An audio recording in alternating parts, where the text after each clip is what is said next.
Okay, quick intro. I'm going into this one completely blind. First of all, I've never had this beer before. I've definitely never had it the way I'm gonna be having it.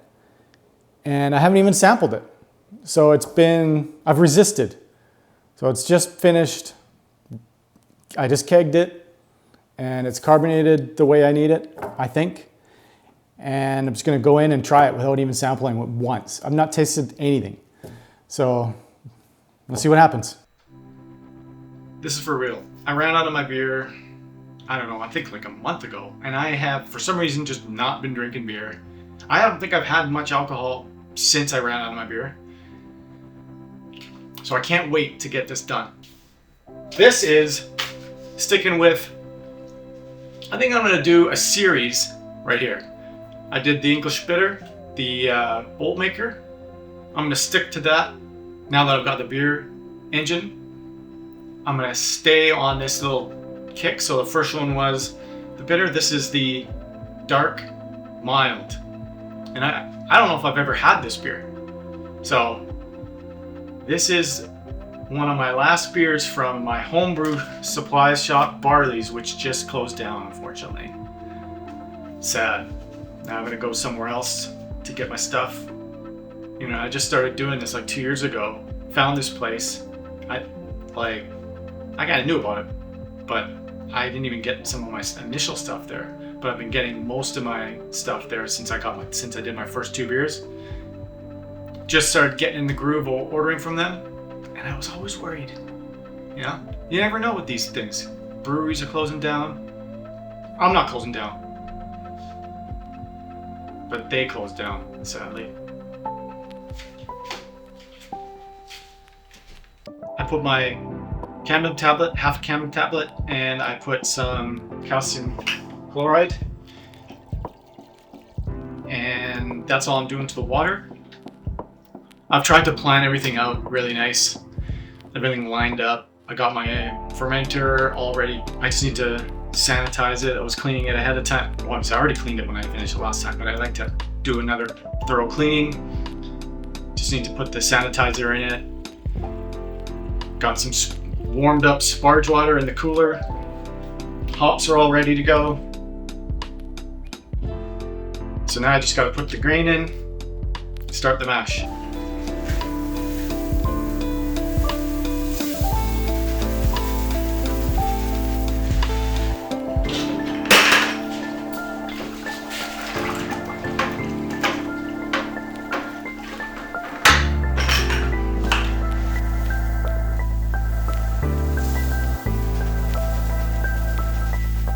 Let me just read off the recipe. 3.2 kilograms of Maris Otter, 450 grams of dark crystal, 350 grams of brown malt, 180 grams of chocolate malt, and 150 grams of flaked barley. I don't know if this recipe is typical.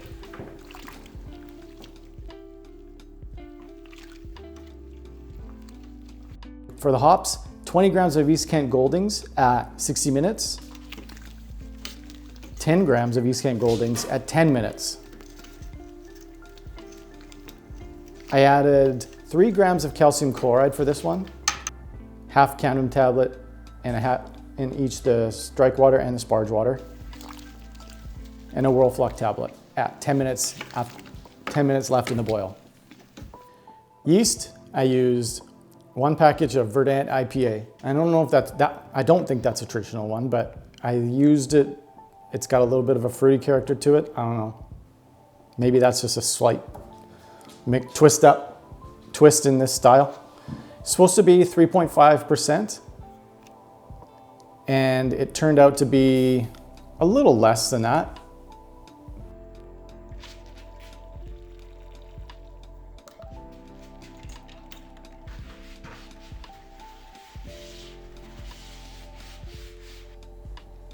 So I went with another English style, and this one is apparently even less popular than the bitters. Like, people like bitters, but traditionalists like them.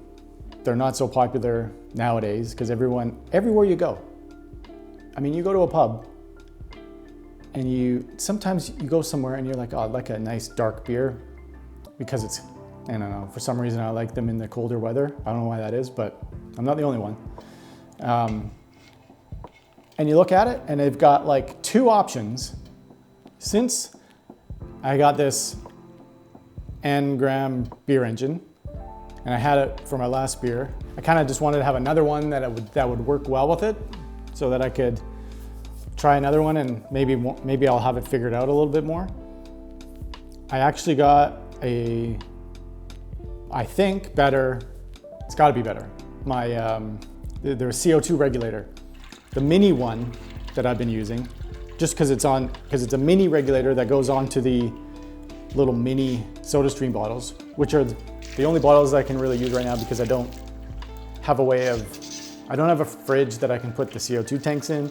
I don't have a kegerator, I don't have a keezer, nothing like that. So I have to put these little tanks into my mini fridge that just barely fit. And now it really just barely fits with this new regulator, but at least it's more precise. So now I can actually put because when it says use like 3 PSI or 5 PSI, those little mini ones, I found out, they're way off. So you can't do that kind of stuff. Like when you're bottling and you need just a low amount of pressure, it's impossible. You don't really know what you're doing. You're just kind of going in there going, oh, I hope it's right. And then when you're serving off one of these, you want like a little bit of pressure, but you don't want too much. And when you can't tell what it is, you don't know what's gonna happen. So now I'm hoping I got it right.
Seeing a whole lot of whirlpooling. What the hell?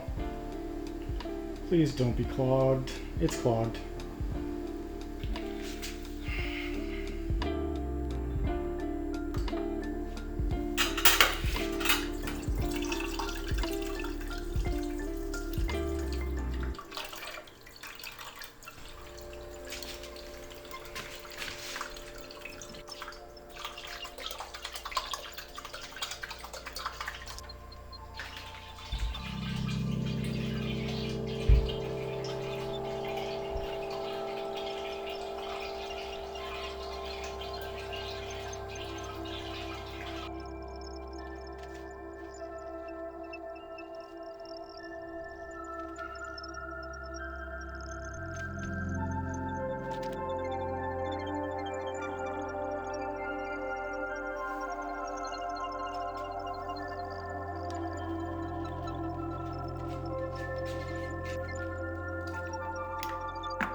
For some reason, the fermentation on this was like, compared to the last ones I've done, like even with Verdant IPA, it wasn't going nuts. It was doing it. It was fermenting. It took a little bit longer to get going. I was actually worried. I don't know if this happens to me every time. The first day after brewing and I am fermenting and I'm panicking thinking it's not going to ferment. Maybe that happens to me every time. But it ended up being at about 3.1%. Which is kind of nice. And I've got some chips here, or maybe I should call them crisps, although nobody calls them that here. I'm in Canada. We call them chips. But these are ketchup chips, spicy ketchup to be exact. But ketchup chips are apparently more of a Canadian trend or thing. Spicy dill pickle. Hey. I think she heard me talking about food, this little puppy. Why would ketchup chips be such a rare thing? Potato chips, crisps, whatever. When you're having fries or chips, if you're in the UK, what do you eat those with most of the time? Ketchup, potato, fries or chips, which are fries in the UK. You eat them with ketchup. So why wouldn't you have chips, crisps, ketchup flavored? That seems like the most straightforward flavor of chips you would have, or crisps. Because you're not having, you don't typically have fries with ranch. What are the other flavors? Sour cream and onion. That one makes sense because you're having a baked potato with it, right? Sour cream and onion. Salt and vinegar. That makes sense because you have, maybe with fish and chips, put salt and vinegar on your chips. Maybe they don't eat them with ketchup. Maybe that's what it is. They don't eat their chips with fish and chips. They don't use ketchup. Could that be what it is? But in the US, they do. Do you have ketchup chips there? But a lot of the other flavors don't really make sense, like barbecue chicken flavored chips. Anyways, let's get to the beer. Here we go.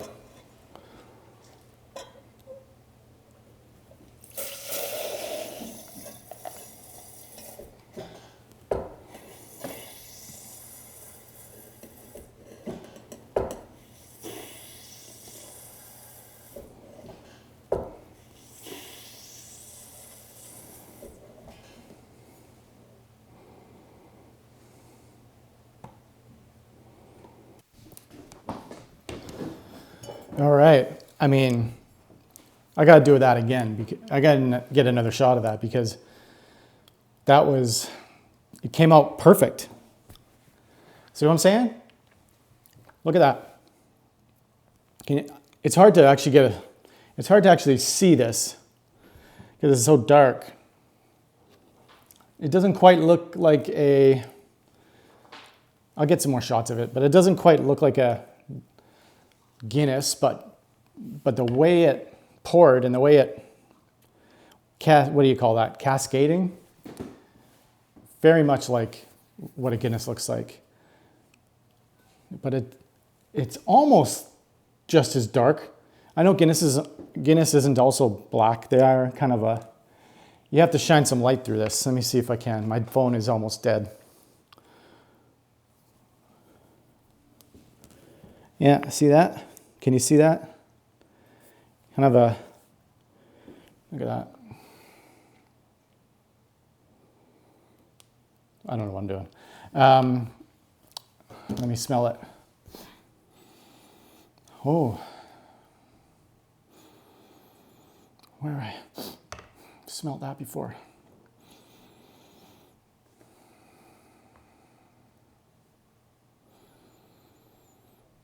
Maybe similar to when I made the red ale. I mean, I can't describe any of this stuff, you know that.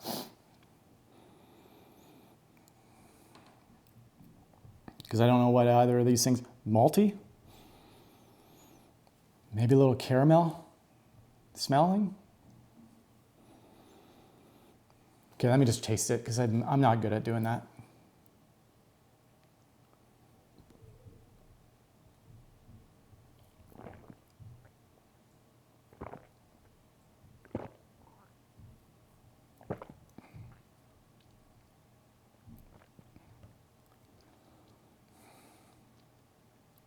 Wow.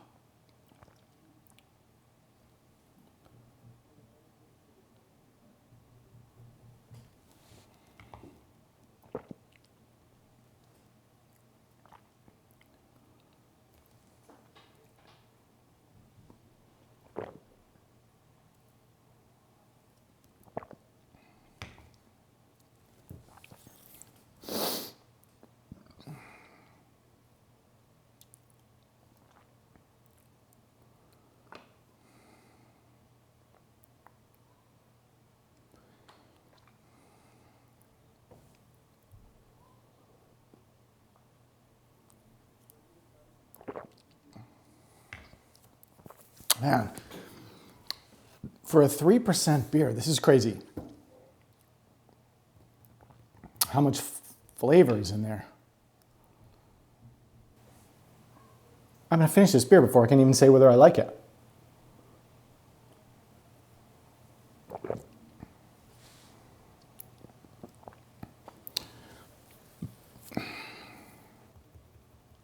You know, I think I have to add another one because sometimes when I have my very first beer, it has this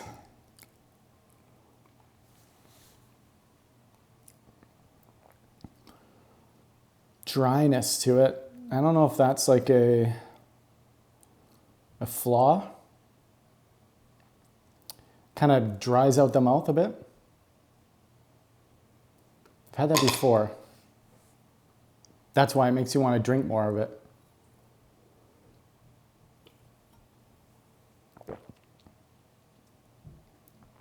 Gonna finish this beer before I can even explain what it tastes like.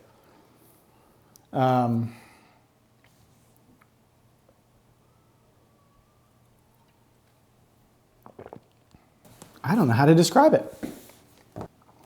But it's so weird. Okay, let me just set this up. Growing up in Canada, most of our beers are 5%, 5.5%, 6%, 6.5%, and whatever. 4% beers were light beers, and you'd be like Coors Light. Do we have any Canadian brands that were light? I don't think so. I think we only had just like regular 5%, 5.5%. They came out with these Molson Ice and Labatt Ice, and they were 5 and 6, 5.6, 6, close to 6%. And everything revolved around, for me, new drinker, teenager, early 20s or whatever, always wanting a good percentage. I don't want to get ripped off having a 4% beer. Then you got to drink so much of it because we're trying to get drunk. So 3% beer was never even in the realm. I never even ever would have thought about it. And of course, every 4% beer was like Coors Light or Bud Light or anything, or something like Miller Lite or whatever. Very light on flavor. Good for when you're out golfing. A 3% beer that tastes like this is something else. That is a lot of flavor in there.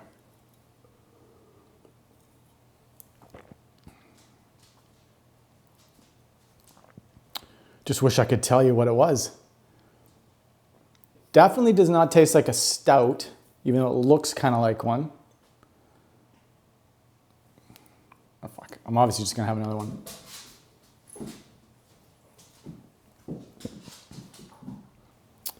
Is it biscuity? I don't know if that's right.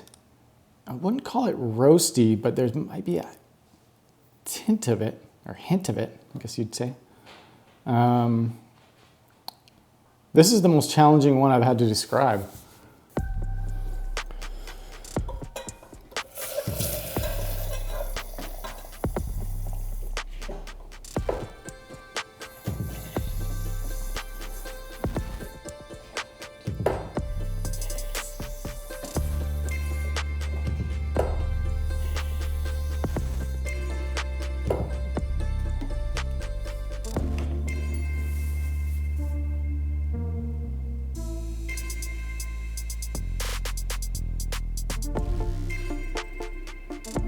Here we go. Beer number 2. I like the way I'm kind of in the forest here.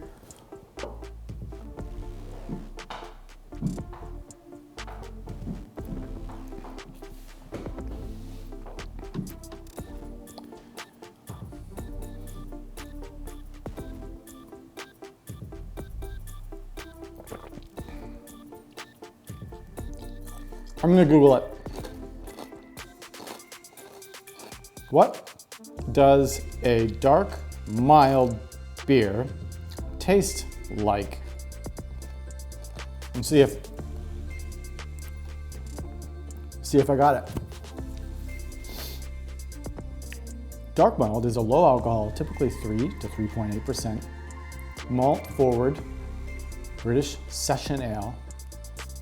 I'm having a session tonight that tastes predominantly of caramel, toffee, nutty malt, and chocolate. It is refreshing, light to medium bodied beer with low bitterness. Yeah. Often featuring faint roasted notes. I said that, didn't I? Dried fruit or molasses.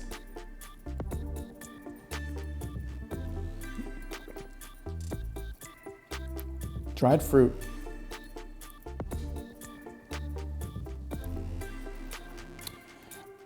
Providing a complex flavor despite its light drinkable nature. Now I did say that. I said there was a lot of flavor going on and it's very drinkable, obviously. And I like the fact that it's a 3% beer because then you can have like more of them. But I'm not quitting drinking. I'm not one of these people that are like, oh, people are drinking less these days. Because I hear that and I'm like, or yeah, the other side of it, you got friends. Okay, maybe this is a little too dark. Friends that I have can't handle their drinking. They go nuts, out of control, or they did, and they have to go completely, oh, I don't drink anymore. And I said to myself, I never want to be that person. I don't want to ever have to say, I don't drink anymore, because I couldn't handle it, couldn't control it. I guess I just don't have that problem. Maybe I just physically don't have that problem. Never had that problem. And so lucky me, I can continue to drink, but moderately. So a 3% beer is nice. Have I talked enough about what we're doing here? I do like it. Nutty malt. Is that what it was? Slight nutty malt flavor. Malty. Nutty, malty. Is that what it was?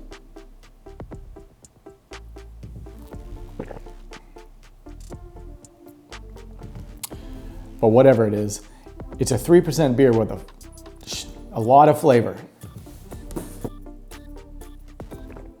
The carbonation is really good on this. It still doesn't, it doesn't feel flat. So I left this, so here's what I did. I didn't pressure ferment. It fermented at 18 degrees Celsius. And it went around, see, here's the other thing. Normally when I'm fermenting, and I know this is like, sometimes it's in the summer and it's warmer in the house, and I have no way of controlling the temperatures, but normally it does go up to like in the mid 20s. But this one didn't, as far as the pill was saying. I don't know, maybe it was wrong. But the temperature was reading like 18, 19, but it didn't go much higher than that. And it stayed at that the whole time. And where was that? Why was I breaking this up?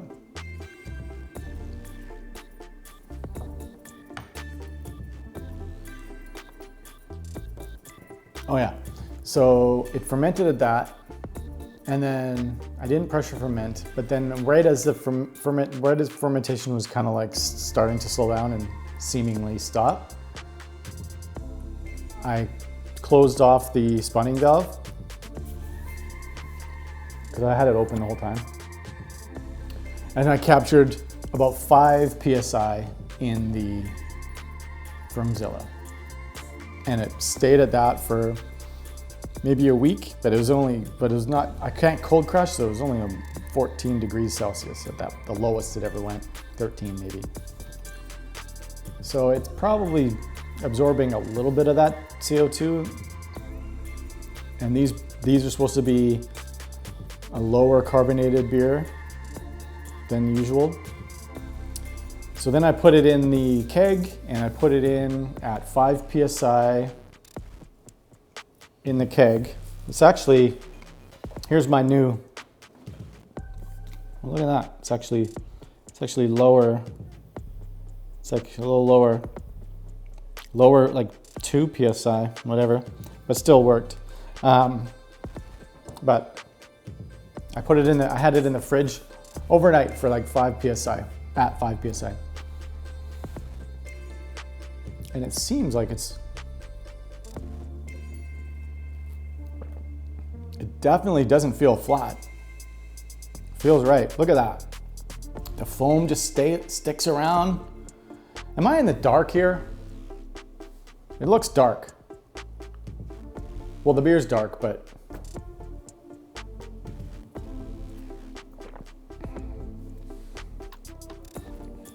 yeah. You know what? I'm glad I made this one. Also, the reason why this video is longer is because my family has gone away to Portugal for 4 weeks, and I've got all the time in the world, to your detriment. So I'm just gonna sit here. I can sit here and talk all day, all night. But I'm not gonna do that, but I am gonna do one more beer,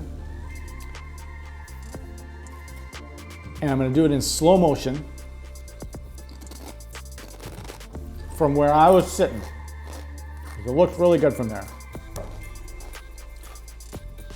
And then that'll be it for me for the night for beers. 3% beers. That's not a problem. Like, the fact that I'm talking about this makes me almost embarrassed. But I'm older. Wake up with headaches from having like 2 glasses of wine.